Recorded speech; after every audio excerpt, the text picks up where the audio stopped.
the pleasure and honor today to welcome Professor Gary Becker, Nobel Prize in Economic Science, who will talk about globalization and inequalities. Professor Becker, hello. Well, glad to have this opportunity to address this audience in Africa. Globalization has some interesting effects on inequality and quite different than what is often perceived to be. Now, one major impact of globalization is to reduce the discrimination against various minority groups based on ethnicity, caste, religion, race, and many other characteristics that are used in different societies.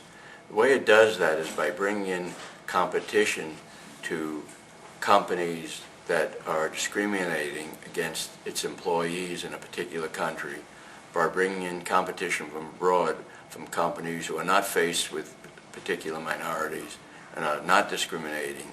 And this competition forces either directly discrimination to be reduced or eliminates the companies and enables the country to rely on imports. So globalization is a powerful force for reducing the inequities due to discrimination against different groups. In particular, and in addition, globalization also raises the benefits from higher education. Now that's a force that tends to raise inequality. That more educated people benefit from globalization because globalization brings with it modern technologies and greater technologies. More educated people are much more able to take advantage of importing new technologies into developing countries and utilizing these technologies in developing and in developed countries. But that's a good type of inequality in the sense that it raises the benefits, the return on the investments in education. Education is costly.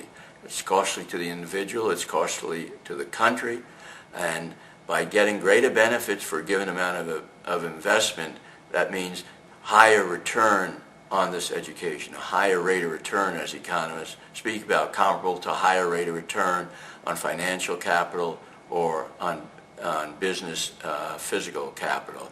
The challenge to countries is to open up its higher education and its secondary education system in many countries, because it also raises a return to completing high school, and that's a relevant decision in many African countries.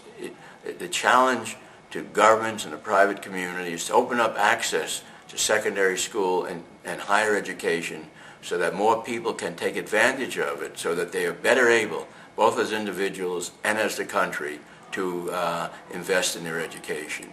In essence, what globalization does is put greater investment on people, greater emphasis on people, and investments in people then become the foundation, I believe, of success in the 21st century as we move forward to a globalized century. Professor Becker, thank you very much. You're very welcome.